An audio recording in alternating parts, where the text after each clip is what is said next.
Welcome back to another exciting edition of the Pointless Exercise Podcast. It's Tuesday. We're going to talk baseball with national baseball expert David Brown. Dave, how are you? Andy, I'm doing well. Excited for another All-Star game. That's right. You should hold today's newspaper up when you say that so we can make sure that your hostage video was recorded on the day. Nobody has a newspaper. My phone's not ready. That's right. You have to hold your phone up. You can't even use it. What do hostage takers do now? They're at such a disadvantage. Well, and we're in such a society where everything is faked or AI'd that who knows what's real. So they're out of luck. I mean, society's slow crawl towards technological obsolescence. There's a lot of victims, but nobody thinks about the hostage taker and how inconvenienced they are now. Right. Won't somebody please think of them? Speaking of hostage taking, did you see Pat McAfee host the home run derby last night? I saw, I saw his bare arms, and I thought about my call to arms, but I didn't act on it. I saw that had happened, and I was still the beginning of the home run derby yesterday. I was at my son's baseball game, which was not a success for my son's team whatsoever. And so I saw that it was going on, but I don't have too many details. You're gonna have to fill me in a little bit. Well, I will tell you, I did not see any of the Pat McAfee stuff because as I went to watch it, I was looking on Blue Sky and everybody's like, oh my God, this is horrible. He's terrible. And I'm like, I'm pretty sure they do a StatCast version on ESPN2. So that's what I watched. That was with Kevin Brown, not the former Ranger and Marlin pitcher. Although that would have been interesting. It would have been like, what the fuck's he throwing it there for? No wonder they're hitting all these out. This guy's got nothing on this. It's like an 82-mile-an-hour fastball. Kevin Brown, Jessica Mendoza, and Mike Petriello, Mr. StatCast. Sure. And it was pretty good. People were complaining on the regular feed about the camera angles they were using to show the home runs. I don't know. Maybe it was. I assumed it was going to be the same. On the StatCast one, the screen was split. You could see the hitter from behind, so you could follow where the ball was going. And then on the other half was the digital, like the chemtrail. The ball was leaving. A bunch of QAnon people watching, like, oh my God, see, I told you this is true. All these home runs are made up. These are crisis actors. So there was that. There was controversy. Yeah. A kid stole a home run from Junior Caminero in the finals. Great. Now that kid, his name is Sam Musterer. His dad, Richard, the Braves official scorer. Aha. How about that? And the kid was like, they interviewed him afterwards, and he's like, he basically was like, why is the wall 5 feet high? I didn't even know. He's like, I just assumed if I could jump and catch it, it wasn't going out. He didn't know till he landed. And everybody's yelling at him. He's like, he looks at the wall and he's like, oh God, why is that thing? You'd never been to that park before? Your dad's the official scorer. But it was funny. Maybe they didn't allow him in the outfield. I don't know. They counted the home run, as they did. My understanding that they counted it. So. They did. There was a lot of confusion, at least on ESPN2. I'm sure McAfee was all over it on Big ESPN. But on ESPN2, they didn't know until like after the timeout whether it counted or not. And they were a lot of complaining about how, it's not really fair to Junior to have somebody playing defense when he's trying to hit home runs. However, I think it should be a thing. I think you should have like 3 regular big league outfielders out there trying to catch these. Yeah. I mean, who wouldn't want to see Pete Crow Armstrong running around trying to pull back as many of these as possible? That's a great idea. I don't know what the incentive for the defender would be, other than how about $1 million a home run robbery? They did. They gave. It was actually pretty egalitarian. The breakdown of the money for who won and who came in second. It wasn't that big of a difference. Yeah. I mean, it was like $250,000. It wasn't a big of a difference in ball player money, but so they could do money. The ridiculous medallion that they gave the big dumper, that thing is worth supposedly $250,000. Oh my God! It has maybe they weren't counting that. It has 1,000 diamonds in it. I'm sure he's Was like, oh, great. the belt that Cody Rhodes? Did you get a breakdown of the wrestler Cody Rhodes? I think it was Cody. His dad was Dusty, not Baker. He gave him a belt at the end, and it was like I felt they should have made more time for it, but it was almost like, and here's a wrestling belt too. Oh, we forgot. How did they forget that with Pat McAfee there? Well, okay. It seemed to me like there was less Pat McAfee at the end than there was at the beginning, because I was, like I said, I was following along on Twitter at the beginning, and people were like, get Pat McAfee off my screen. And then it kind of stopped. Yeah. It's almost like they listened, MLB listened and made him go away. So he wasn't around as much for the middle and the end as he was at the beginning. So I would say it's more likely Pat got bored. Is like, fuck baseball, and left. Then they told him to punt. Then something. They told him to go away. Yeah. Or maybe there was a, there like an early workout at Georgia Tech or something for football that he decided he'd rather go watch instead. Sure. I don't know. The other controversy I thought was Todd Raleigh Sr., because all the Raleighs were involved. Todd Sr. was pitching. Todd Jr., who's enormous, 15 years old, 6'3", was catching. Right. 15-year-old face, but 25-year-old rest of self. Todd Sr.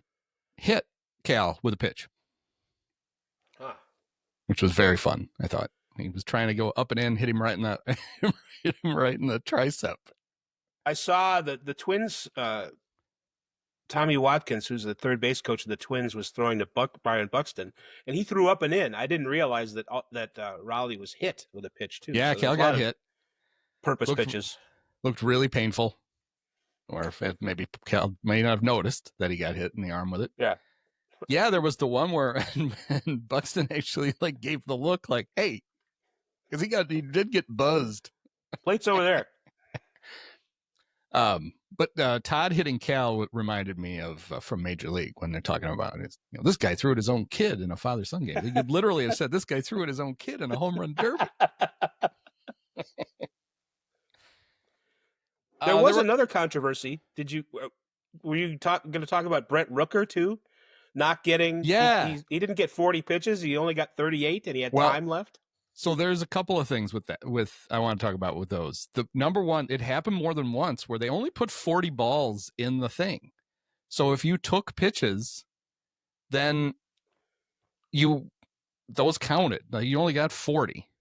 Right. And, no, it was if you threw too many warm-up pitches. That's what it was. It happened, and it's stupid, right? Like, put 100 balls in the thing. Who gives a shit? Just if there's 40 that count, you should have 40 to throw. So that was bad. The other thing was they Raleigh only advanced because they had to use StatCast to measure. There is no in the first round. They don't do a swinging tiebreaker. They don't go back out and try to hit. The longest home run wins.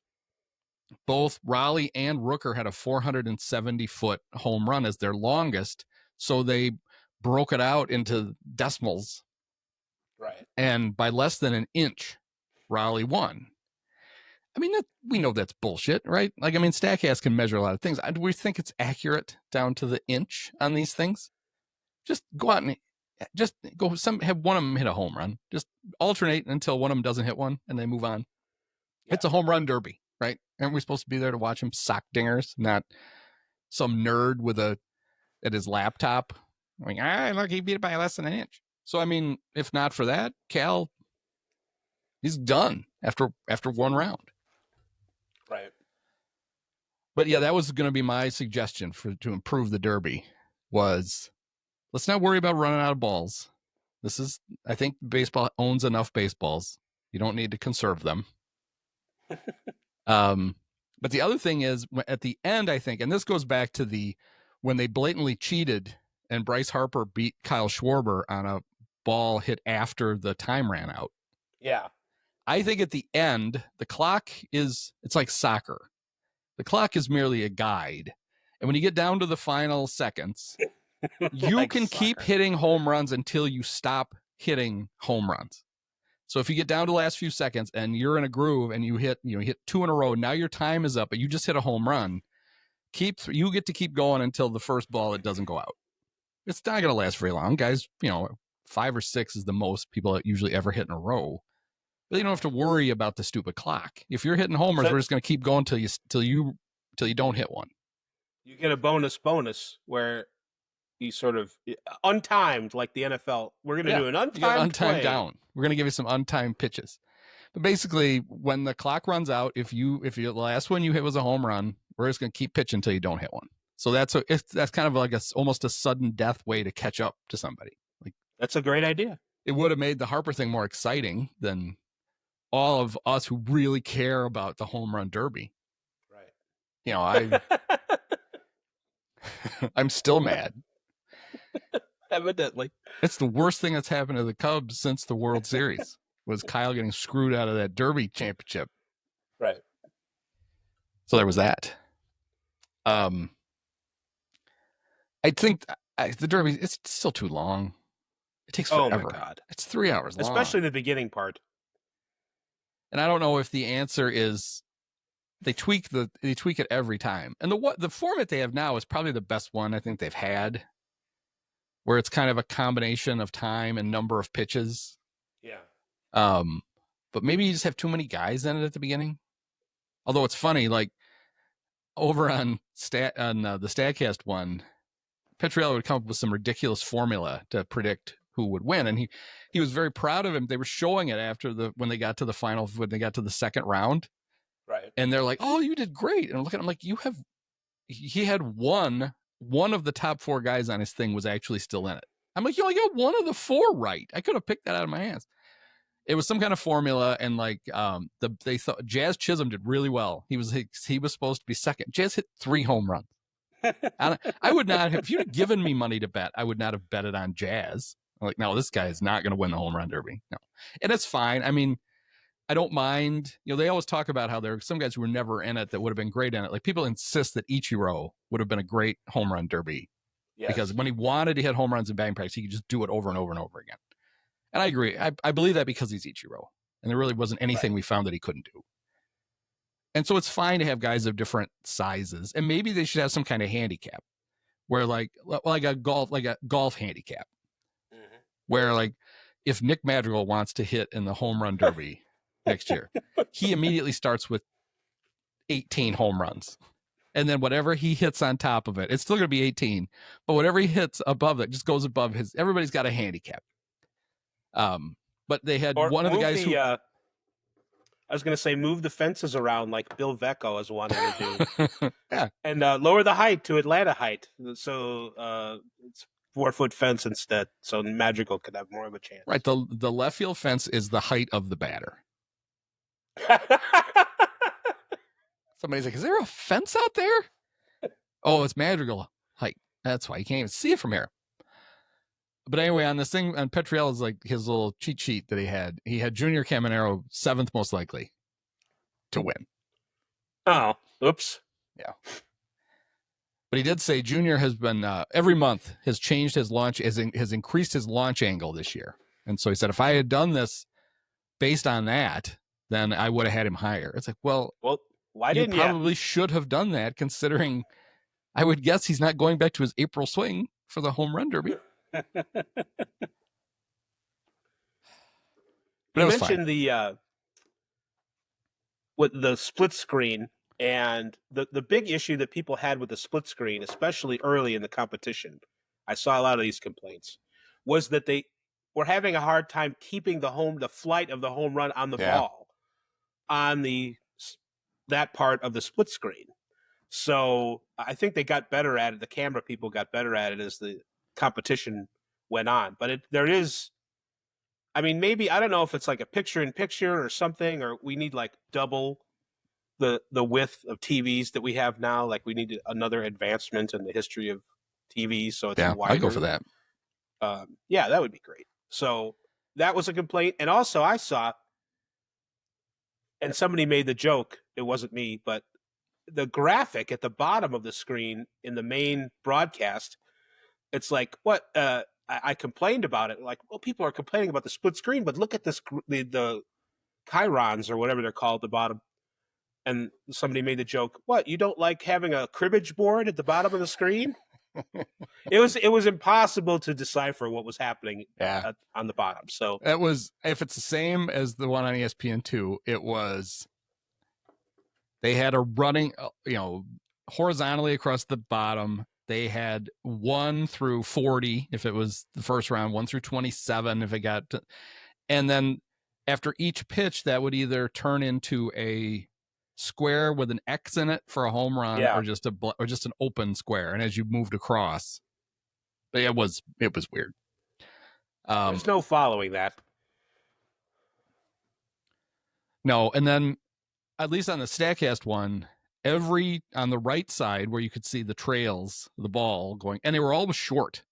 Like the StatCast trail thing was like, in fact, one where I think O'Neill Cruz hit one over the chop house. The trail had it landing right in the middle of the sign. And so the three, they're going nuts.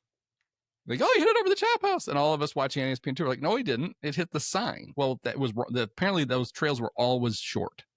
I would err on, this is entertainment, I would err on them being long, right, just for fun. But on the StatCast one, every swing you saw, and maybe they did this on the regular broadcast, you saw the velocity and the launch angle for every single one immediately, like as soon as it was hit. And so you got pretty good at figuring out, no, it's too high. You know, what do you mean too high? It's too far. Who gives a shit? It's gone. It's gone. But what happens on the StatCast version then is the old Berman hack thing of him yelling out suburbs of whatever city they were in just became those three going, ooh, 54. Ooh, it was like watching fireworks that were rated. Ooh, 32. It's like, guys, we can read them. You don't have to read them to us. But they were like impressed by some of the bigger numbers, and they were, yelling it out, which was fun. Did you have any more ideas on fixing it or how you can improve it? Well, you can't run out of balls. You get to keep swinging until you don't homer at the very end. Pete Crow Armstrong is going to run around for $1 million a ball, and he's going to run over the high. And I thought about, well, first you're going to take the high school kids out. No, you're going to leave them out there and have Pete try to run through them. Just shoving kids out of the way. He's every kid's favorite player. Well, we'll see if that changes after you spend 3 hours trying to catch balls with him. I hate that son of a bitch. He ran over. He apologized every time, but he still ran over me. I don't like Pete. He's mean. And let's get rid of 2 competitors. Let's cut it down. We got shit to do. We can't be watching it's taking too long. Or actually, this would be better. Now I have a way to really improve it. All right, first round, you're going to have the same number of right and left-handed competitors. Okay. None of this Cal Raleigh hitting on one side and then switching over to the other. He's got to pick a side. And so, for example, like last night, you would have O'Neill Cruz and Junior Caminero hitting at the same time. One in the right-handed batter's box, one in the left hand, and whoever can get to the ball, whoever hits it. Like, you wouldn't watch that? Don't cross the streams, Ray. It's like American Gladiators meets the home run derby. Then they can hit each other, and it's all no hold barred. You want to hit the other guy with your bat and then try to, quickly turn and get the pitch. It's fine. Let's do that. Actually, that seems ridiculous now that I think about it. What I would do is okay, we're going back to the field of 8. That's fine. We're going to stick with 8 guys. But they're going to draw straws at the beginning. And whoever gets the 2 shortest straws, that first round is 2 guys at the same time. And then and then you got to advance from that. That's like the old XFL. We don't do kickoffs. We don't do a coin toss. We compete for it, and you throw the ball on the ground. 2 guys run each other, and the guy on the very first play in the XFL history separated his shoulder. How'd you get hurt? I was trying to recover the fumble to see who would kick off. What? Yeah, never mind. We're going to do that. So I like that idea better. I think I've had this idea before, and I might have even talked to you about it. I don't know. Maybe it will sound familiar.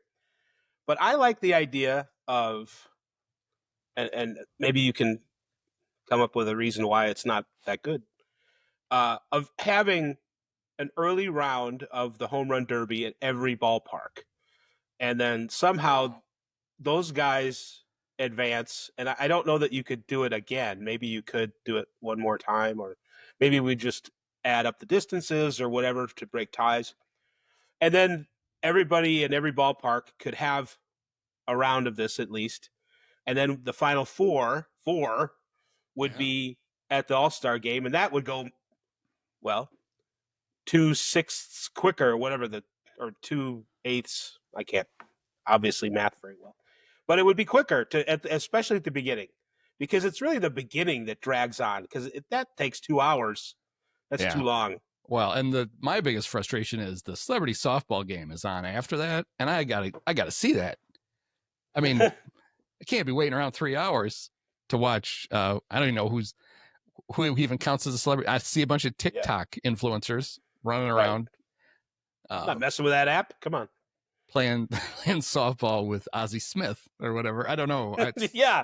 Why are you in the way? Right. No, I like that idea, and you could easily set it. You could have a bracket, and you would do it before, like you could do it on this. Well, I guess the Sunday wouldn't work because these guys got to know they're going. So it'd be like the week before. It would have been like the 4th of July weekend. Would have been when they did it, and then those guys know, okay, you're going to Atlanta, you made it into the final. That would have been like the semifinals or whatever to get them, or the quarters to get them to the semis. Yeah, I like that idea. And then I'm sure like the Cubs would complain, well, who's paying for all the balls? Do you know how many balls we're gonna lose? Yeah, guys, that's we'll send you balls. Okay, only if you send balls. If you don't send the balls, we're not doing it. I follow these accounts on Twitter that do, this date in history, or this happened 100 years ago or whatever. Jim Konigsberger, I forget his name, but apparently in the 20s, teams had the policy of, no, you can't keep foul balls. Yeah, you have to give them back. And then it went to court, and the judge sided with the kid. And like they would imprison, jail kids for a day or something, because it was the 20s. And put them in the stocks. Yeah. Every major league park had stocks in front of it, and they'd put the kids who wouldn't give the foul balls back as the warning on your way in. Yes. Walk by them. Just yesterday, Timmy wouldn't give a foul ball back. Look at Timmy today. He's like, it's still worth it. Wasn't it? I think it was Luke Appling. Would he have still been a White Sox? Would he have been a White Sox when Charlie Comiskey was still alive? Is that possible? Possibly, yeah. Maybe it wasn't even Charlie. I know it was the White Sox. They were fining him because he was hitting too many foul balls. Right. I've heard that story. Like he was really good at, like, when he got to 2 strikes, just fouling off pitch after pitch after pitch. And they were like, you're wasting all these baseballs. And they started fining him for hitting too many foul balls, for not making an out. Way to incentivize. Right. Trying to get on base here. Yeah, well, do it cheaper. This shit costs money. We're not going to drive you in anyway. You just costed me 42 cents for a baseball in 1940, whatever. There's another good idea, a foul ball derby. How many foul balls can you hit in a row? I told a story recently because I love it. I thought of it because one guy did hit a foul ball in the derby that went back up over the stands. Very first game I ever went to at Wrigley when I was 8. Avanda Jesus hit a foul ball straight back up over the press box and over the grandstand, and I thought it was the greatest athletic feat I'd ever seen in my life. He hit a baseball out of Wrigley Field. I couldn't believe it, and I was like, "Oh my god!" And I'm like telling my dad, my brother, and my grandpa, like, "Oh, this is the greatest thing." They're looking at me like, "What the fuck?" and then it happened like 10 more times, and I realized, oh, maybe that's not really that. This happens all the time. Oh, sorry, Yvonne. I was very impressed there for a minute. Yeah, you can have, and one of the things they were doing during, at least on StatCast one, was they were showing, like, they had a graphic kind of like in MLB The Show where the hot zones were for each hitter. Yeah. And then they would show like how well his pitcher was doing at getting pitches in that zone. And they were crediting them because one of the big improvements over the last few years has been the the pitchers have gotten really good at throwing the ball exactly where the hitters want it. Yeah.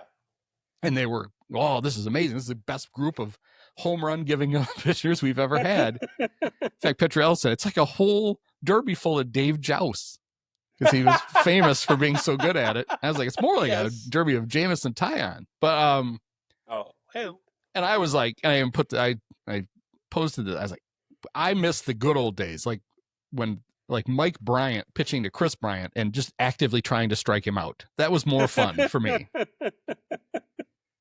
The worst round of home run derby pitching we've ever seen. It was just, Chris is like, he's having to lunge across the plate to try to swing at some of them. It's like, Jesus. And every Chicago sports writer is like, I told you Mike Bryant was a prick.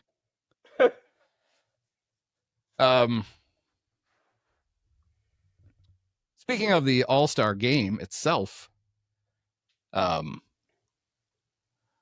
Phillies, more than anybody, seem to be really, really pissed that Brewer rookie Jacob Misiorowski, with 5 career appearances, 4 of them good, very good, is on the All-Star team. And I was the same way when I saw that he was on the team. It's like, you got to be kidding me. The guy's been up for a month, and he's on the All-Star team. He does have as many wins as the National League starting pitcher, Paul Skeens. They both have 4. But it becomes a little more understandable when they actually tell the story about how they kept calling and asking pitchers, and guys were like, yeah, I'll go. I was like, can you pitch? No. Like, well, then no, you can't. Well, no. Because like they asked Christopher Sanchez, first guy they called. He's having a really good year for the Phillies again. He's like, would you like to come? Yes. When are you pitching this week? Sunday. Well, then you can't pitch in the game. Actually, to Sanchez's credit, he's like, I'll pitch in it. I don't care. And like, no, There's actually a rule now. You can't pitch in it. So then they asked Ranger Suarez, his teammate, also having a very good year. And Ranger's like, yeah, I'll go. Will you pitch? No. It's like, why? I got to rest. We got a big second half coming up. It's like, okay. So now Bob Nightingale said they called 12 pitchers before they got to Misiorowski. That seems to me like somebody in the front of Major League office was like, we called, I don't know, like a dozen guys. And he's like, 12? He's like, yes, sure, Bob, 12. Let's find the most prejudice reporter. We called 1, 2, 12? Yes, I was adding the number. Yes, I was giving you both digits, 1 and 2, 12. It was like a dozen. But to me, so I wrote about this the other day. To me, the makeup of the pitching staffs are not reflective of the way baseball is pitched today. Yeah. The National League team has 19 pitchers on the staff. Now there's 3 guys that aren't pitching, so it's really 16. And then Clayton Kershaw is tacked on, because this little pity bid. But it's 10 starters and 6 relievers. And it's like, why do you need 10 starting pitchers on this pitching staff? Starting pitchers are pitching fewer and fewer innings than they ever have before. Why is the all-star pitching staff still so starting pitcher heavy? You should be rewarding more of the relievers who are actually pitching more of the important innings during the season. And you can't tell me they couldn't have found a good reliever who isn't already on the National League staff instead of some pimply-faced, long-armed rookie who, honestly, if he didn't pitch any more this year, would be a rookie next year too. Right. So it's like, whichever one of the Rodgerses that's the giant still. It's not Trevor. It's Taylor? It's Taylor. Like, he's having a great year. He's never been an all-star. Yeah. When Logan Webb was talking about how he might ask if he didn't pitch, then the Giants were like, well, you should take Rodgers instead. Why isn't he on the team? Like Drew Pomerantz of the Cubs, who's every bit as, he's like the opposite story of Misiorowski. Here's the old guy, didn't pitch for 4 years. He's come back. He's pitched in like 20 games. He's given up runs in one of them. He probably wouldn't have wanted to pitch. Right. Oh no, I'm very tired. But still, they didn't ask him. If you want a guy to throw 100 miles an hour, how about Cubs closer Daniel Palencia? He can throw 102. Yeah. Everybody can still ooh and ah, and he will have actually earned a spot on the team. So, It's Tyler Rogers, by the way. Tyler and his twin brother Taylor. They pitched together for the Giants for a year, 2. And then there's their cousin Trevor, who's actually not related. Not really their cousin. 2 of the 3 are left-handed. The one throws weird. That's Tyler. Yeah. Underhanded. It was funny that during a Giants game last year, that both Rogers were warming up in the bullpen, and Kruko and Kuiper are just watching them warm up. It's like, can you believe these two? Kruko's like, you would think about it. They learned how to pitch at the same time. If you looked at this, would you have any idea they'd ever met? Much less been twin brothers who learned how to pitch, because one of them is like a finger, the right-hander is like this unconventional submariner, and the left-hander is just pumping it in 98 miles an hour on the other side. Oh, well. Well, I guess I didn't ask you a question. I probably should ask you a question, but. Well, no, I mean, I have kind of gone back and forth on this. I think I tend to equivocate, but for other things, I come out with a stance because this is right and wrong and blah, blah, blah. And I can make good arguments, ethical and otherwise for both ways. It is the All-Star game. It doesn't count. It is an exhibition. He's an interesting story.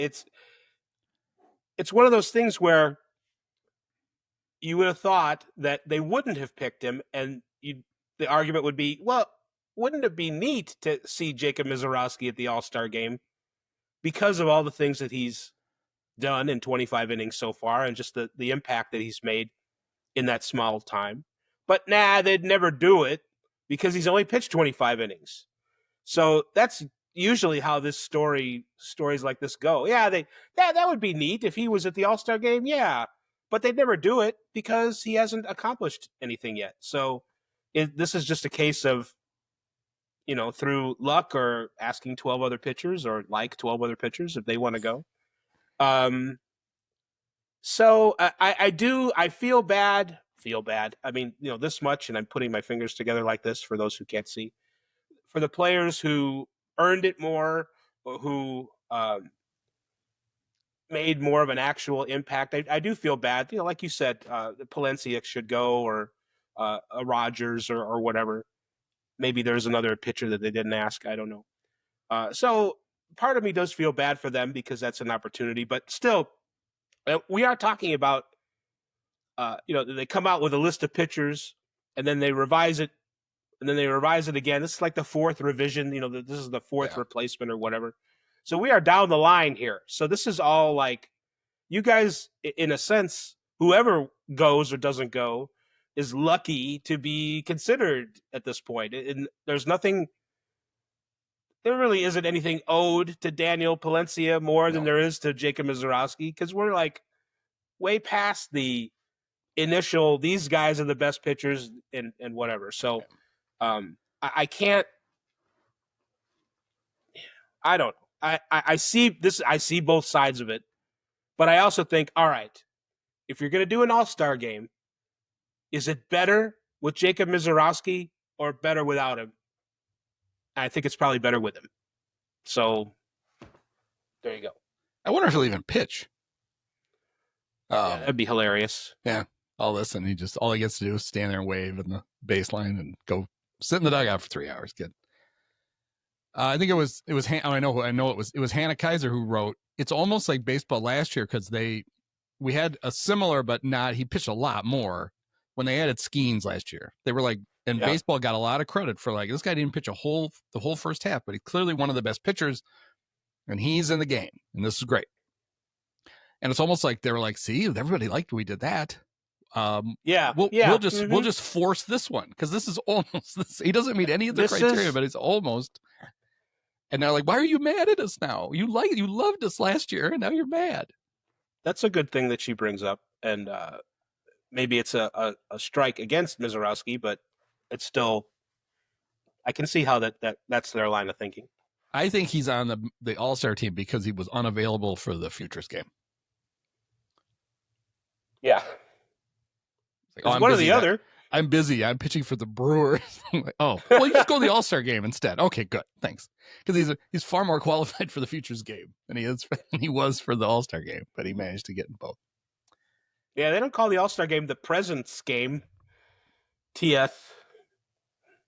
No, they don't. Okay, so the All-Star game is in Atlanta this year, and if you're like, wait a minute, wasn't it just in Atlanta? Well, it was supposed to be just in Atlanta in 2021. And baseball, in a fit of social conscience, rare for them, or something, when Georgia was very upset about how the presidential election went in 2020, and then the Republicans managed to lose both Senate seats in the same night in a special election. And so they passed very restrictive, ridiculous election laws, and a lot of big companies who were based in Georgia, including Coca-Cola and somebody else, they came out against it. Marvel, who makes most of their movies in Georgia, basically said, we're not going to make movies in Georgia anymore. And Major League Baseball is like, well, we're not going to have the All-Star game there. We're going to move it to Colorado instead because of this, until you fix this. So clearly, the state of Georgia changed the election laws, and baseball said, hey, congratulations, we're bringing the All-Star game back. Oh, wait, that's not what happened. No. In 2023, when baseball announced that the All-Star game was going to be it was coming back to Georgia, was going to be there in 2025. And ironically, 2025 was the year that the Cubs were supposed to get the All-Star game. But all of a sudden, it's like, well, no, we got to give it back to the Braves, so you can wait till 27, and then 27 is the year when their owners are going to be really pushing for a salary cap, so there may not be an All-Star game in 27, but hey, at least the Cubs got one. In 2023, when baseball announced they were coming back, this is the statement issued by Georgia Governor Brian Kemp. Georgia's voting laws haven't changed, but it's good to see the MLBs. That's so annoying. It's not the Major League Baseball. It's Major League Baseball. Good to see the MLB's misguided understanding of them has. We look forward to welcoming the All-Star game to Georgia. So he had to be an asshole about it, too. Yeah. Well, he was super pissed when they took it in the first. He said all kinds of nasty shit about baseball. Baseball should basically said, fuck you, we're never bringing the All-Star game back, but they did. In 2021, one of the most outspoken people who giving credit to baseball for making the move was Dodgers manager Dave Roberts, who said, we must be relentless in our voices to this kind of, this kind of like, it was being compared to Jim Crow like laws. Yeah. And he said, moving the All-Star game out of Georgia, I fully support it. That's what he said. Okay, so remember that. So yesterday, we're doing this on Tuesday, so on Monday, Major League Baseball had their regular press conference where they have the starting pitchers and the manager. And they decided that the perfect guy to MC this is Pat McAfee. They even went and they gave Pat a sleeveless version of an All-Star batting practice jersey to wear. Cool. And it was going fine. People were asking the same normal, banal questions. Hey, Paul, do you think you can go 3 innings or maybe just 2 or 1? That kind of stuff. Until a reporter by the name of Jen Ramos Eisen. Jen was there. Yep, good for her. She got to the mic and she asked this question. Down here. The All-Star game was moved out of Atlanta in 21 because of a law that former President Biden described as Jim Crow in the 21st century, and it was framed as a protest. Dave, in the 2021 MLB Network special on Stop Asian Hate, you said, and I quote, I think it's just being relentless with our voices. This is not something that's just an isolated moment in time that we're talking about. It's something that needs to be talked about on an ongoing basis and be relentless with it. What happened to being relentless with it, and why are we still in Atlanta when this is on books? You gonna sum that up for me? I know it was hard to understand. We were actually talking about that. Can Can you re-say what you said there? Oh my God. There is a law on the books here in Atlanta that is a voter suppression law that Joe Biden has called Jim Crow of the 21st century. Dave, in 2021, in the MLB Network special, you said it's about being relentless with our voices and speaking up. And this is not an isolated moment, and it needs to be something talked about on an ongoing basis and being relentless with it. What happened to being relentless with our voices? And why are we in Atlanta when this law is still on the books? And it is a dangerous situation to be a journalist in Atlanta because Atlanta has detained the most journalists by ICE. I believe the question was a Oh political my God. question about laws that are on the books and everything like that. And the All-Star game was taken out, now it's brought back. Interesting. I don't know if any of us are the experts or the ones that should be giving answers on that, but respect and appreciate the way you feel about it. And I would assume that there was a reason or some conversation that was had by the MLB and the state that all parties, this would be a wonderful host city for the All-Star game. And I think everybody is all very excited to be back in the beautiful city of Atlanta. I think. I don't want to speak out of pocket for anybody, but I do believe with everything else you're talking about, I don't know if Dave is a lobbyist or Paul is a lobbyist or Tarek or Coach Boone. I think they would be great at it if they decided to be as such. But I think he was talking to you. I don't know if you, I think so. I believe it was, once again, it was hard to hear. But do you have any thoughts on Atlanta hosting the All-Star game whenever there was obviously some conversations in the past, I believe, right? I think Pat answered it perfect. And honestly, I appreciate the question. I appreciate your thoughts. I do feel that I'm excited to be here. I think that it's a great city. I think baseball fans are excited to be here and celebrate these great athletes. I'm not a politician. I do feel that everyone has their right to voice thoughts. But right now, I really choose to just focus on the players and the game and be excited to be here. And for me, to be able to manage these guys and to manage against these guys, I'm honored. So I don't want to get.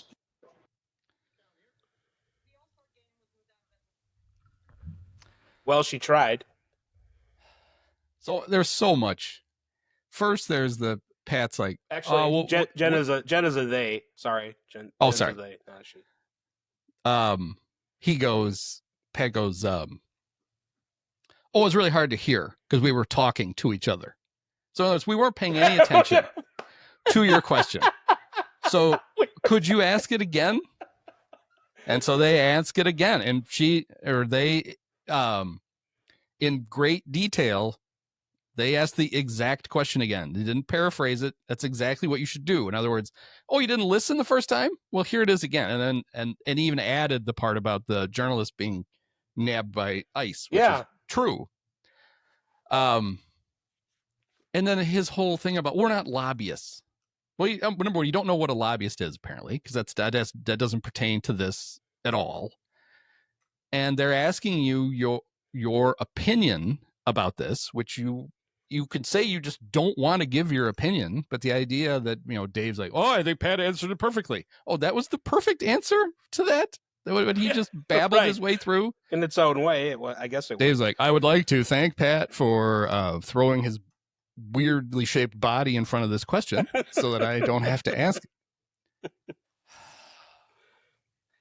Number one, well, and then, sorry, the last thing I want to say is, Pat's like, apparently this All-Star game was taken away and now it's back. You guys hear about this? Yeah. Oh.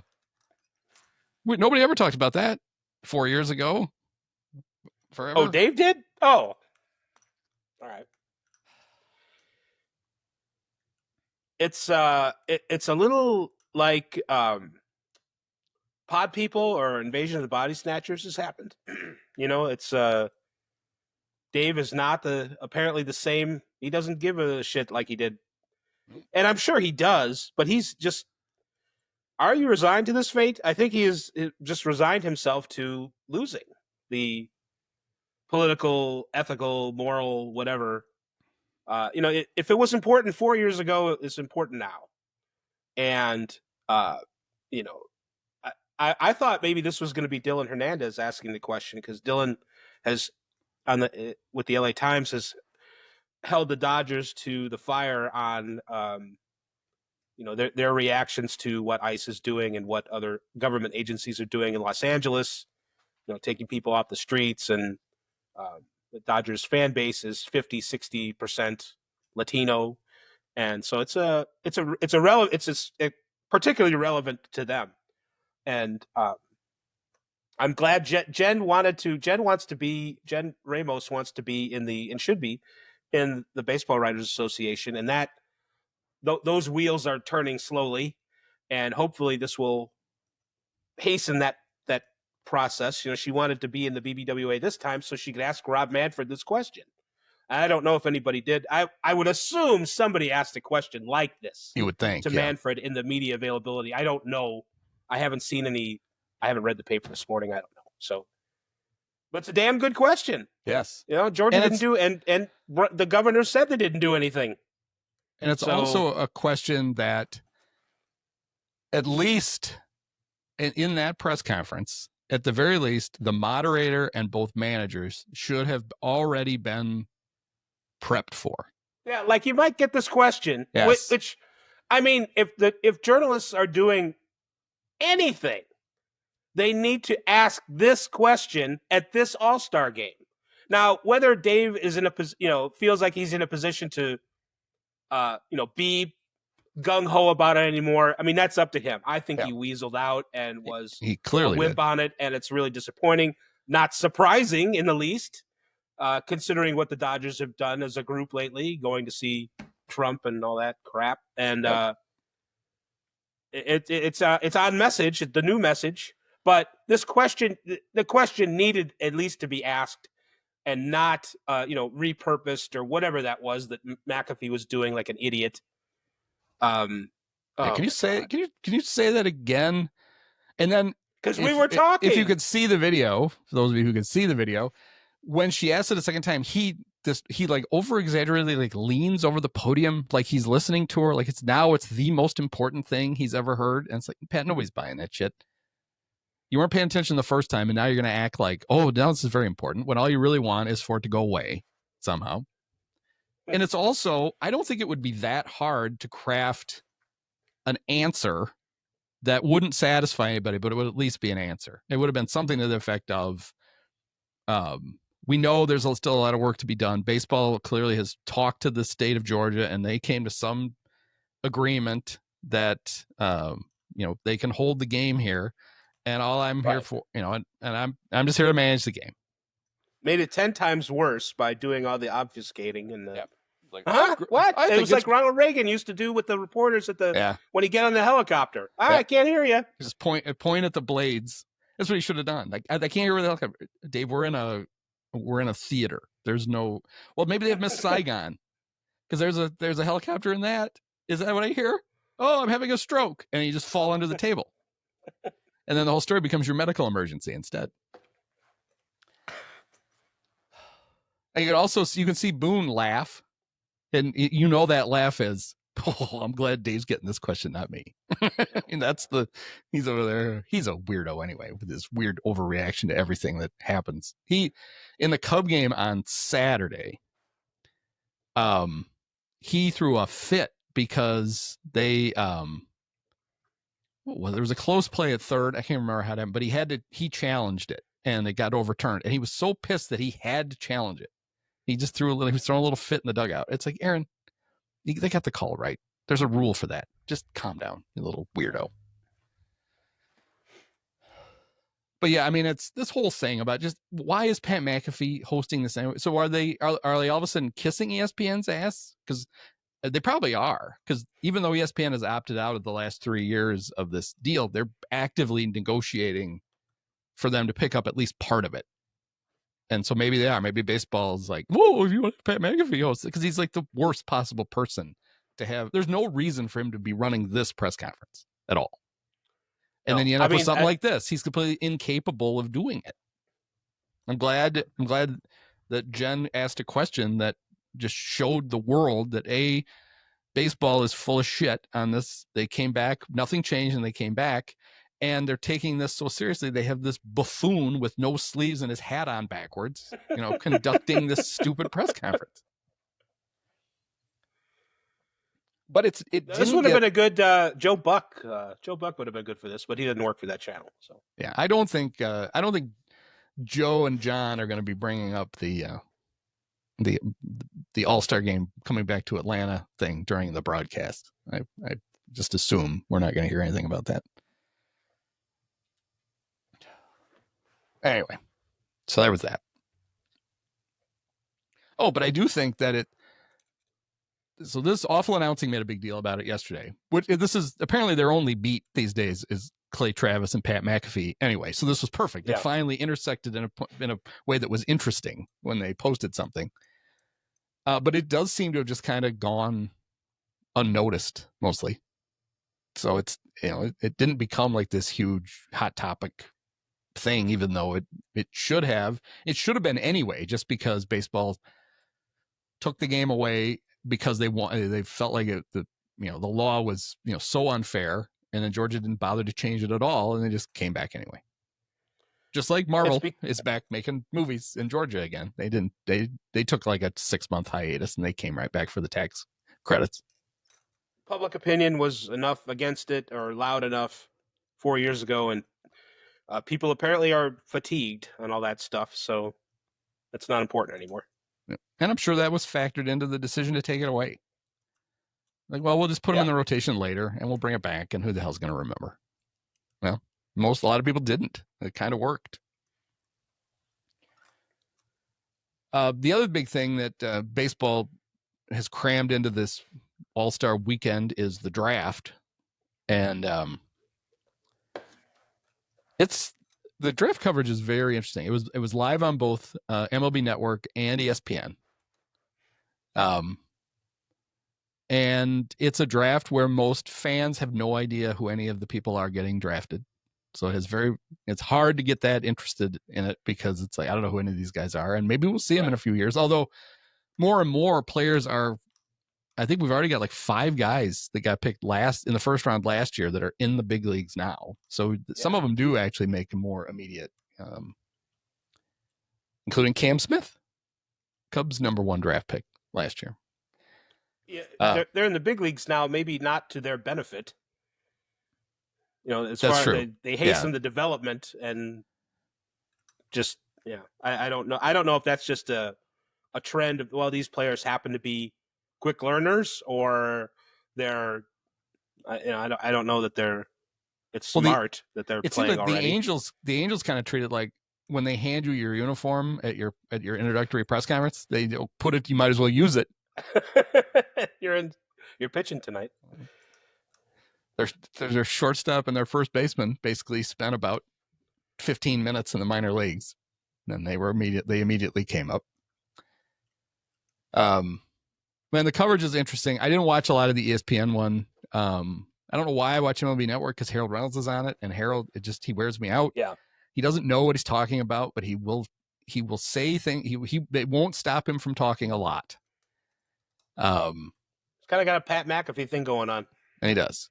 They have and I don't remember the guy's name now. They have the head coach from University of Tennessee is on their draft coverage. He was on it last year. He's on it again. He's actually pretty good.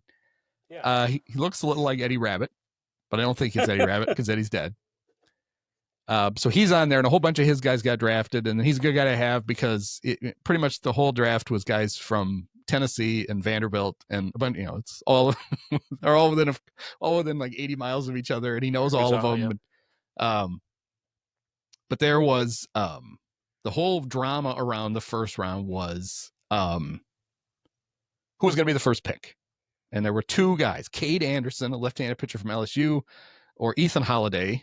Are we finally out of holidays? Is this the end? They have any I don't more? know for a fact, but and so it basically, you're going to take the left-handed College World Series star pitcher, or are you going to take the legacy middle infielder? And there was a legacy middle infielder that got taken #1 overall by the Angels, and because it's the Angels, he'll be playing for them on Friday, I'm sure.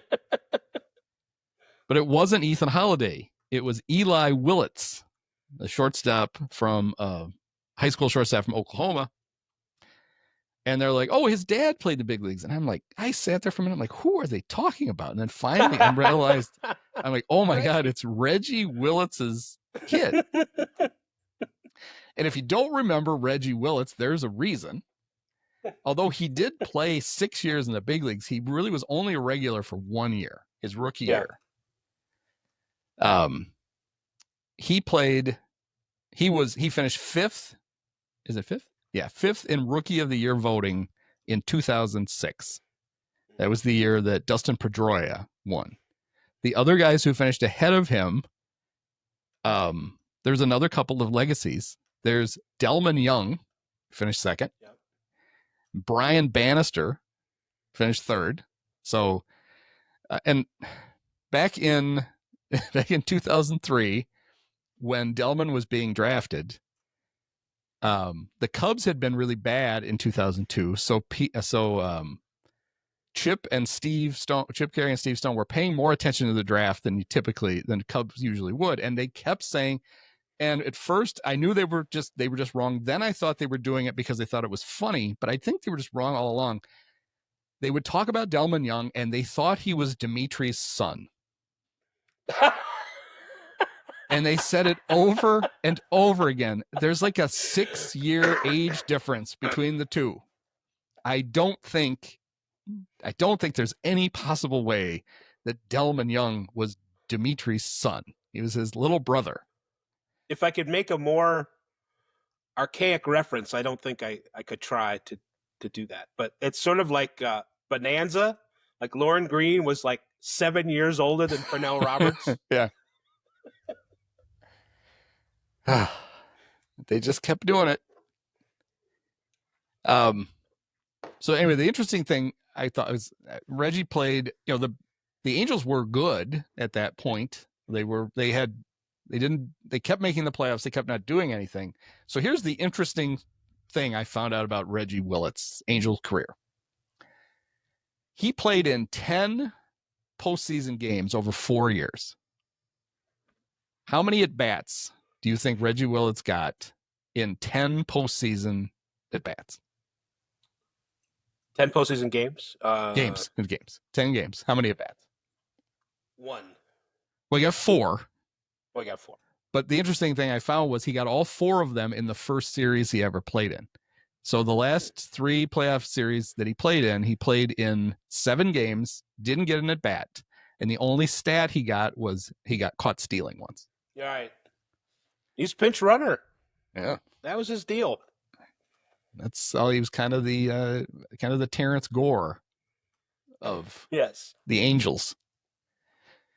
Cub fans remember that Terrence got one more at bat than he ever should have gotten. When he killed a rally in the wild card game with a full count, swinging at ball 4. He should have been fined $1 billion for swinging. We also found out Terrence couldn't play the outfield. Like they put him in left field. He had to come in that game. So that game, I still have nightmares about that game. That was went 13 innings. Cubs lost 1-0. The worst hitter in baseball, Tony Wolters, drove in the only run of the game.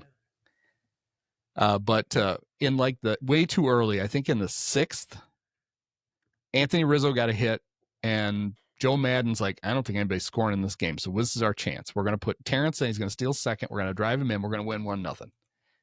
He put him in. They didn't score. And then he kept him in the game. He put him in left field. And they kept showing him. And I've never seen anybody look more uncomfortable. And he was playing so deep. He was basically standing on the warning track for 6 innings. Anyway, the shock of the draft, apparently. Oh, I'm sorry. Eli Wiltz is not an Angel. He's a National. The Angels, though, they threw the draft into a tizzy because of who they took number 2. They took right-handed pitcher Tyler Bremner from UC Santa Barbara instead of Kate Anderson, and it made everybody lose their mind. And then Kate Anderson went 3rd to Seattle, and I'm sitting there like, how the hell is Seattle picking 3rd? I couldn't figure it out. Well, we have a draft lottery. That's how they're picking 3rd. Yes. Yeah, I love the fact that the Sox worst record in MLB history, and they got to pick 10th. Right. Congratulations. And it's going to happen.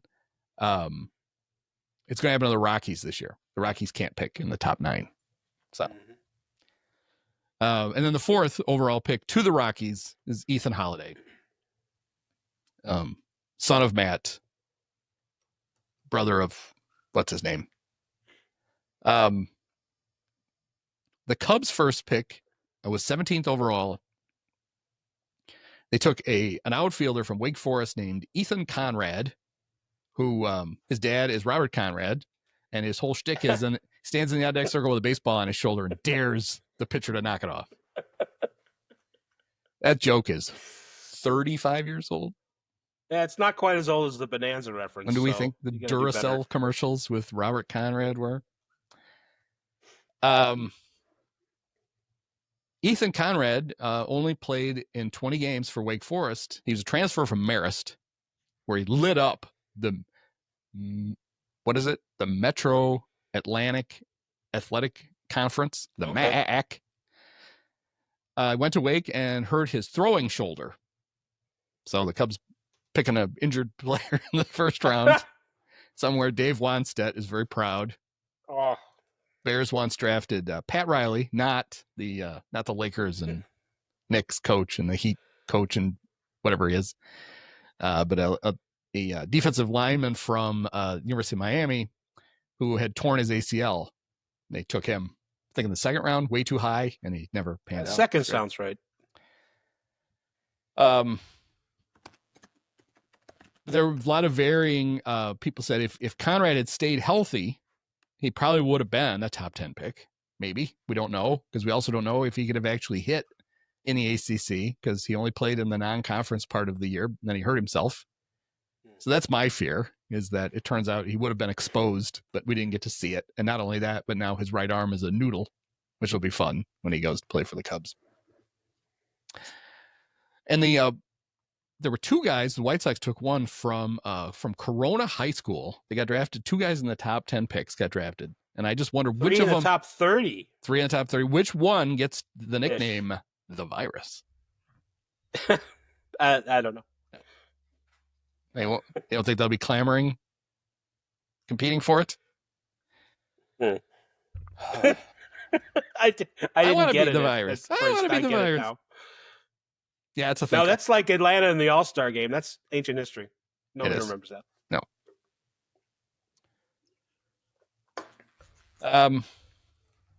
Yeah, it's been an hour. I don't think we want to get too deep into this. I'm going to run by you very quickly. Andrew Marchand's, so the biggest thing baseball has to figure out before next year's lockout is what they're going to do with their TV, package, because it's up in 3 years. ESPN has opted out of the final 3 years of it. They were supposed to pay MLB $1.6 billion for these 3 years. They instead are going to pay them nothing. And baseball is trying to find other buyers there's 3 key parts of the ESPN package. The Home Run Derby, which we saw last night, and is like it's basically as popular as the All-Star game. Mm-hmm. So it has value. There's the Sunday Night Baseball package, and then there's the wild card round of the playoffs. Those are like the 3 big things that ESPN still has in baseball. And so they're not going to do any of those next year. So somebody's got to, they either try to find somebody to buy all 3, or somebody buys 2 out of 3, or they find 3 different buyers for the 3 things. And the people that seem most interested in it are NBC, which would be their preferred because it's over the air, it's legit, whatever. And Apple seem to be the 2 that are most. Apple's like, we'll just add it. And people are already like, yeah, but you already have baseball. Nobody watches it. But ESPN is like, well, it's not that we don't want to air baseball. We just don't want to pay that much for it. So apparently they're back in talking about, well, we'll just do it for less. But ESPN MLB wants it. They just want to worry about these 3 years, because then they'll have all of their packages will expire at the same time.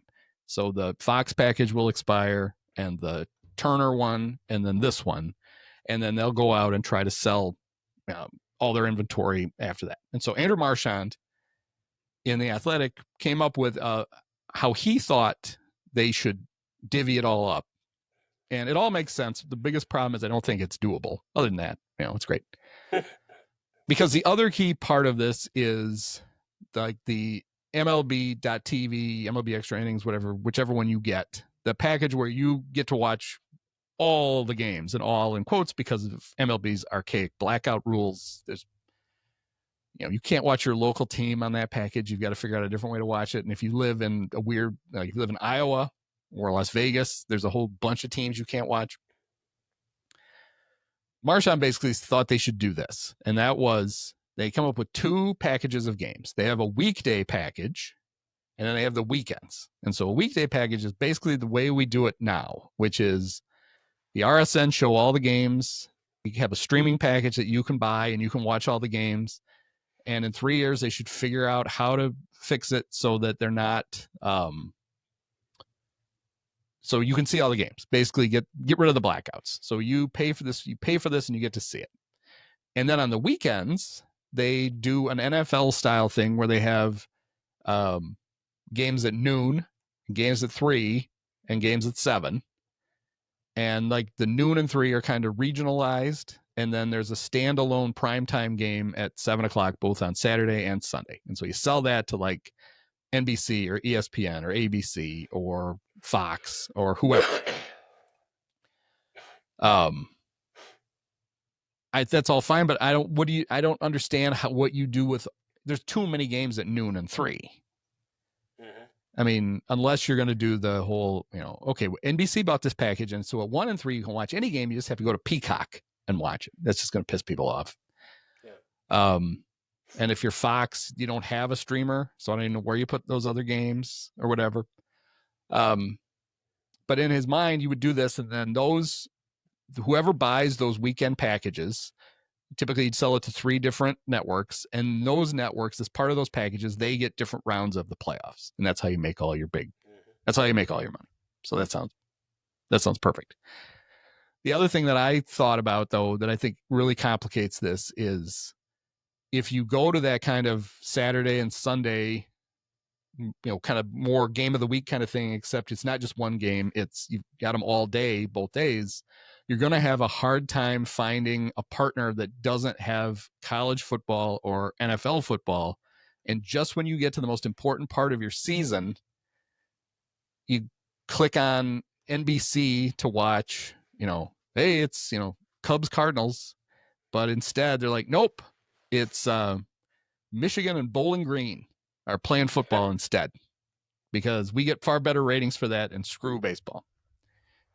So that could be a problem. So I'd lay all that out for you, and I have no idea what you're supposed to do with it. But what do you think of that, Dave? I don't know. I can't like construct a good argument against it, other than baseball is, I'll just repeat what I've said before. It's a regional sport. Even in the playoffs, people are more interested in their own team than they are, the Yankees or whatever the big draws are supposed to be. It's not exactly like football. And I don't think, gambling hasn't even really, I don't know if that's made a dent in that at all. So I don't know if I think, figuring out how to present in, regular season baseball games and making big money at it, I think it's a fool's errand, because of reasons you mentioned. Football will get in the way, college and pro. Figuring out the best way to do the playoffs, I think, should be baseball's, how you distribute it, the playoff games, and making sure most people can see most of the games and not making it too difficult. I don't think you shouldn't necessarily worry about, well, people got to sign up for Peacock or whatever. I think it would be not what they could do is sort of tie in your regular season package, and then you get the playoff games for free if you have to subscribe to Peacock, or just put it on MLB, put it on the MLB's regular season app. And I don't I don't know. I don't have a good answer. No, I think you're onto something there, especially if they have to partner with a streamer for any of the postseason. Yeah. Like right now, they kind of do it with. They do not kind of. They do it with the awkward Roku game. Yeah. If you go to your MLB.TV package on Sunday and you click over and like, I want to watch this game, and it's on Roku, you don't have to log out and go to Roku and find it. You can watch it on the MLB.TV. It basically just kind of, I think it just kind of forwards you to Roku. And the thing that had always like, well, how are we going to track viewership and the ads and all that stuff? It's like, it's all streaming. You just force it. You can count it there too. Like MLB can share the data with, so, Amazon or Apple or whoever the partner is can get all the data, and you should be able to do it so you see the same ads. So it doesn't matter how you get there, as long as you get there. If I've bought ads for a long time, as long as you can accurately tell me who saw what, I don't care how they saw it. I paid you to shove this in front of people's eyeballs. All I want to know is who watched it and when did they watch it. And there ought to be a way to do that to make it easier on the viewer to find the games and not have to like, oh crap, I don't have that. Do I have to download that? Or I do have that, but I haven't logged in 6 months. I don't remember what the stupid password was. And now I got to change the password, and now I got to go whatever. And then the other thing that's a pain in the ass, especially in the early rounds of the playoffs, is switching from game to game. They don't make it that hard. You back out, you go click over, you find the other game and you go, but it's not like regular TV where you just hit the back button and you flip between two games. It does piss people off and they don't like it. But I think you're right about, I think, and he didn't specifically say this, but it certainly felt as you were reading it that he was kind of bending over backwards to find a regular season package to make it worth buying the postseason package for, say, Fox. Because really what Fox is buying is the playoffs. They're buying the playoffs in the World Series, and then they get some regular season games to go with it.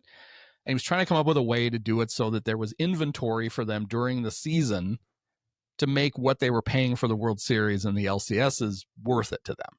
That's the way I got to it. And I think if baseball can get over this whole, because I think their biggest concern is the one I laid out about big September games on a regular over-the-air network or ESPN, they're going to prioritize football over you. And it's going to look bad. It's going to be embarrassing that an early season NFL game, or even worse, a non-conference college football game is parked on the big network, and your fans during the most important part of your season are having to hunt around for your game. But honestly, that's where your baseball package should kick in.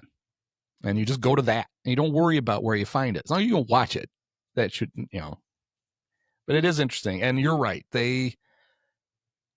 Baseball is a regional sport, and it's a very successful regional sport, a regional sport with a lot of money in it. Now, there's not as much money in it as these billionaires thought there was going to be a few years ago, because all the RSN money, which was just like this free money that just fell from heaven, inevitably dried up.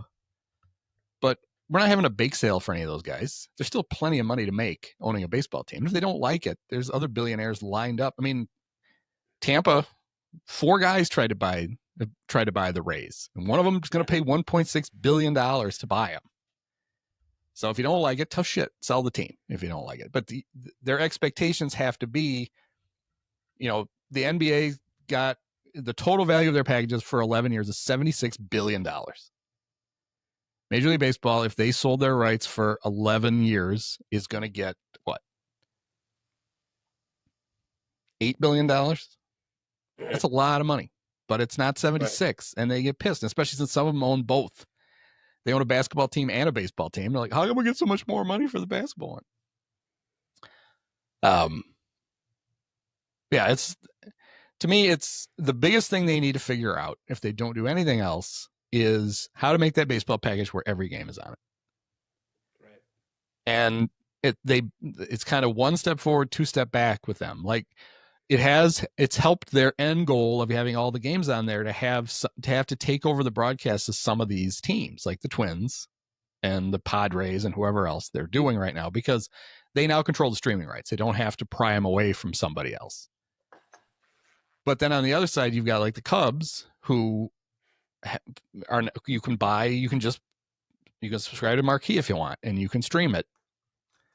And while the Cubs have said, and I believe them, it's one of the few things I believe about them, that they're not that worried about the blackouts. Like if baseball got rid of blackouts, the Cubs would be fine with it, because there are areas it's hard for them to sell their games to that they like the blackouts out of the way. But when they go to divvy up the baseball package money, the Cubs and the Yankees and the Mets and the Dodgers are going to want much bigger chunk of it than the Pirates and Twins get. And their argument is going to be accurate, which is we bring a lot more subscribers than they do. We're not divvying this up 30 ways. We're just not going to do it, which is how they divvy up all the other media rights. Everybody gets the same, but they're not going to be able to do that for streaming. And if they do, then those teams are going to get in the way, and it's going to make it impossible to sell a whole package of everything. They actually do have leverage. They can basically say, the Cubs and Yankees can say, no, you can't have our games on there in the blackout area. They're going to be blacked out. You're going to have to buy it from us. And then it doesn't work. So there you go. We'll end on a high note. All right. If you like baseball on TV, you're still screwed. Maybe someday. Maybe we'll live long enough for them to figure it out. I doubt it. But eat your vegetables just in case. Last thing I want to ask you real quick, because also we're gonna be watching the All-Star game tonight. I watch it every year. Do you remember anything about last year's All-Star game? Paul Skeens started. Yeah. I don't remember where it was. Where it was? Was it in Seattle? It doesn't sound right. I do know they're wearing their own uniforms. Thank God. Right. But that's about all I know. It was in Texas. I was in Texas. I don't like that park. Maybe it's a nice park in person. On TV, it's too dark. It is. It doesn't feel like they light the thing, but I'm sure they do. Have the view from behind the pitcher, which I should like, but I don't. No, it's too. It's a weird angle, and then they've got a video board behind home plate that has too much shit on it when you're trying to watch a game. Mm-hmm. It's not just ads; they have info and stuff there too, and it's like, no, it's too much. I can't take it. I've never been to Dallas, Arlington, Irving for a baseball game or a football. I've never been there. I've never been to Atlanta. So those are two places I haven't been. So like the previous, who was it that saved baseball in '95? Jeff Conine. Remember that? He had a game-winning home run for the AL, and what was her name? I forget. But she's like, Jeff Conine saves baseball, because it was after the strike and all that. And was that before another 25-year-old reference? Was that before Cal Ripken Jr. also saved it then? It might have been the same year. Yeah. Was it Jeannie Zelasco? Is that who's Jeannie Zelasco? Yeah. That's absolutely correct. Yes. So I didn't go to that park or the overblown minor league stadium, although it looked cool. Arlington Stadium. Have you ever been to an All-Star game? I've been to an All-Star game. I've been to a couple. I was at the one at Comiskey in '83. I didn't go to the Cubs one. And I've covered a couple. So New York, the Mets, the Twins, and maybe another one. I don't remember. So I was disappointed. They kept talking about it. I'd never heard of this, that when the kid robbed the home run from Caminero, that it had happened in 1985 to Ryan Sandberg. And that it actually that was a team, that was like a team home run derby, and the National League lost by one home run, and they didn't count the home run apparently there was like high school teams that were in the outfield to shag the balls, and one of their kids jumped up over the fence and caught it. And I'm like, well, I got to find video of that. And it was not televised. The 1985 home run derby was not televised. It's like, why did you even have it? I've never, no memory of it either. Yeah, that's why. I went to one All-Star game. I went to the one in Milwaukee, and it's memorable. It's a lot of cool. The home run derby was ridiculous. We sat in right field, and were Bonds and Giambi the finalists? But anyway, I know that they hit a crap load of home runs, and we didn't come close to getting a ball. They were either destroyed way over us, or most of them landed well in front of us. So we sat there. So the last time, I hadn't been to a game with a glove since I was a little kid, but I took one because it's a derby. You got to defend yourself, basically. And we didn't come close. I've said all the time that the most impressive part of that day wasn't the home run derby, although there were some ridiculous home runs. Like Sammy was hitting them into the parking lot through those big windows in the back of Miller Park. They were open. Then there was a thunderstorm came, and they closed the windows, and it got so fucking hot in there. It was miserable. It was that day that I was walking, and I would meet him and get to know him actually the very next year, or 2 years. What year was that? 02, 01? Anyway. 02 was the home run derby. Okay, so it was 02. So the very next year I would get to actually know this guy. But I was heading up to the concourse for something, and Tony Gwynn was standing by himself on the concourse with a suit on, and he asked me if I knew where the ESPN set was because he needed to be on it. And I did because I'd seen it, but I couldn't really tell him how to get there. I'm like, it's there. We walked up to the railing. I'm like, they're sitting right there. I don't know how you get there. And he's like, well, that's close enough. And so he went and found it. This squeaky little voice. And then the next year, because Tony Jr. played for the Snappers, I actually got to know Tony Sr. because he came to game. And I told him that story one time too. I'm like, did you? I assumed you found the set. And he's like, oh, it was a pain in the ass, but he found it. It's funny. Tony Jr. now does some games. He does a lot of radio for the Padres, but he does some TV. He fills in for Mark Grant. Yeah, it is Tony Sr. Like it's he sounds exactly alike like him. But the most ridiculous part of that day, that was the Saturday, the home run derby day, was we walk up in Miller Park where Gorman Thomas's barbecue thing is. This is during the guys are down. There's like they're taking batting practice, they're doing stuff on the field. Kurt Schilling in full uniform is standing on the concourse, and we're just like, why are you here? Like, are you getting barbecue, Kurt? Why are you? We looked at each other like, is that? And we like waved at him, and he waved back. It's like, why are you doing this? We had that. It was, but the most impressive part of that whole day was who was Vlad playing for then? Probably the Angels. Vlad Guerrero taking batting practice.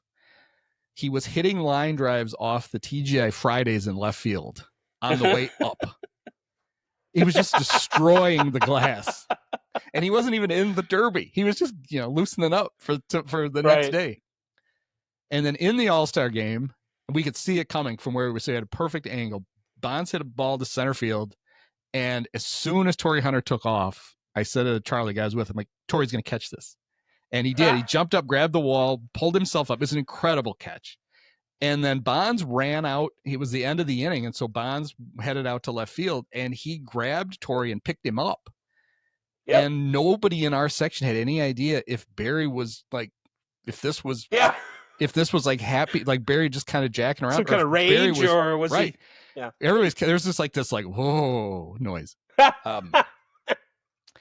The other thing I remember is where we were sitting in left field. Damian Miller was an all-star because Bob Brenly had stacked the roster. Every Diamondback that was able-bodied was on the all-star roster. Yeah. So Damian Miller was on the team.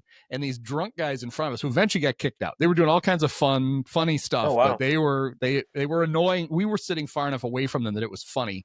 If you were anywhere near them, they were just being annoying. And they got tossed finally. They had a bed sheet. And I forget what it actually said, but it was like a Damian Miller. It was whatever it was. It was an homage to Wisconsin's very own Damian Miller. But remember in the Waterboy when Kathy Bates hangs Bobby's laundry up and his sheets have piss stains all over them. This looked very much like that, and we're all like, oh God, nobody touch that sheet. And I give my friend Charlie credit for this. He figured it out first, and then I was like, oh, my God, you're right. Vicente Padilla is in pitching for the National League, and he's pitching, and he's still pitching, and we're looking at the video board, and Charlie goes, the National League doesn't have any pitchers left. Yeah. And they're in extra innings. And we could see from where we were, we could see Alan H. Bud Selig in his glory in the park that he managed to get the state of Wisconsin to build for him, and the team that he managed to get his daughter shoehorned into the presidency of while he went to be interim commissioner for life. We could see him like between innings, every time there was any kind of timeout on the field or between innings, all of a sudden there'd be a bunch of people like in suits talking to Bud. And I'm like, they're just going to end the game. Like, we're not going to finish. And somebody behind us is like, oh, it's ridiculous. This is a baseball game. You got to play till somebody wins. And I'm like, Bob and Joe Torre, they ran out of pitchers. And then we got the announcement. Then there's that famous picture of Bud kind of like standing there with his arms out, like, I don't know what to do. Seconds after that, we got the announcement that this was the final half inning. And if the game was still tied, it would end in a tie. And that place went nuts. People were so pissed. I don't know why we cared. It was an exhibition game, but nobody was going to win it. And we were mad. So I guess if you're going to go to one All-Star game, that was probably a pretty good one. A lot of stuff. That's a lot of stuff. That's great. That ushered in the ridiculous this time it counts era, which thankfully. Which surely they'll probably bring back. Yeah. High stakes for an exhibition game. I never understood Bud's whole thing about like why you couldn't just have the team with the best record of the home field. He's like, well, we got to make hotel reservations far in advance. Come on. So we need to know which league. It's like, that doesn't really narrow it down that much, but that doesn't make any sense. No, it was another one of those. That's how we always did it. They used to alternate everything. They used to alternate number one draft picks. They used to, for no reason. Right. Who was the number one pick the year after Junior? Because the Mariners should have had the first pick both years. It's somebody great. I don't remember now. But they didn't because Bonds wasn't the first pick, was he? He'd have been older. It would have been the other way around, I guess. They're not even. Bonds was. They're not close enough age. 85. 86. But anyway, I do know the Mariners got screwed out of. They had Chipper. the word. It was Chipper. It was Chipper. Okay, so they should have had Junior and Chipper for. Although they would have had him for the minimum amount of years, just like they did all their other stars. But still, they would have had them together for no better reason than baseball. Just we alternate. That's what we do because that's what we do. First pick in the 90 draft, Chipper Jones. Second pick, Tony Clark, head of the Union. So, how's that FBI investigation going, Tony? He's like, what? Oh, don't mind that. It's fine. Got it all under another control. Jen MacRamos question. How's that FBI investigation going? These are not lobbyists. Yeah. We don't have to answer that. It would be funny if instead McAfee gave like some really really informed, eloquent answer. Right. Like that one he knew. That would be for a some surprise. He studied up on that one. Oh no, I'll take. They're like everybody's. I don't know. McAfee's like, I'd like to take this one. They're like, what? He's basically unfrozen caveman lawyers his way through the answer. I had no idea. Pat McAfee was brilliant. Well, he's on ESPN, not Fox, so you don't have to worry about him. At least on All-Star Game Day. One thing I don't understand is, so, there's so much baseball stuff going on right now, and the one show I think MLB Network has that's actually really good is their MLB Central show on in the morning. They don't have it this week because those hosts are all doing stuff later in the day at the All-Star Game. And it's like, you don't have enough people to staff. Like people are interested in baseball right now. Instead, yesterday they showed like great catches of the 70s. Today it was last year's All-Star Game. It's like, oh. Great catches of the 70s. You want to see the Burt Campaneris one again? No, I don't. I don't want to see it. Why? What qualifies as a great catch? Gary Matthews catching a pop-up counts as a great catch because he never did it. Look at that. He actually caught this one on the fly. Oh, well. All right. Well, I've run out of stuff. Yeah, that's plenty. This is how we finish up the podcast. Got anything else? No. All right, we're done. All right. Well, enjoy the All-Star Game. All right, you do the same. And then And all of you out there in podcast land. And then as soon as the All-Star game is over, it's time for Jed Hoyer to get to work. He's got to fix this roster of the team with the second best record in the National League. Many of us have herpes. Post-game show is brought to you by Christ, I can't find it. The hell with it. It's fitting. It's got to be done with one of the best games of all time. Just unbelievable. I mean, got to congratulate the Dolan family. Thank you. Sean, my podcast co-host Andy, you were his favorite player growing up. Oh, thank you so much, Andy.